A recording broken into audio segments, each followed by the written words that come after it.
ជីវិតមនុស្សស្រី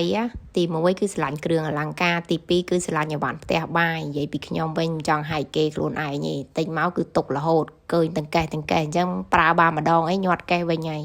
និយាយពីស្រឡាញ់នោះទិញគ្មានដែរប្រើមកពីមិនត្រូវចិត្តអ្នកទាំងអស់គ្នាឃើញផ្ទះមិញហ្នឹងឥឡូវសាកយកមកអានបកស៊ីងប្រើហើយឃើញថាផ្ទះរបស់គេយើងឆាយើងចៀនអីអញ្ចឹងទៅ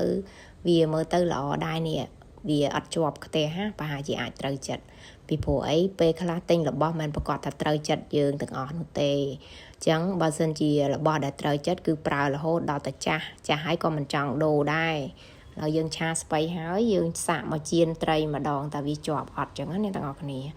ឡើយខ្ញុំក៏ចៀនត្រីទៅផ្ទះនេះគឺល្អរបស់គេមែនបានផ្សាយពាណិជ្ជកម្មឲ្យក្រុមហ៊ុនអីទេគ្រាន់ថាយើងចង់ដឹងថារបស់ដែលយើងទិញហ្នឹងវាមានគុណភាពអត់វាត្រូវចិត្តដែលយើងចង់បានអត់អញ្ចឹងណាអ្នកទាំងអស់គ្នាពេលខ្លះអ្វីដែលយើងចង់បានគឺវាមិនដូចការគិតរបស់យើងមិនដូចជាការមើលឃើញរបស់យើងទេអញ្ចឹងដល់តែយើងប្រើចង់ដឹងគុណភាពវាដែលយើងប្រើសិនឥ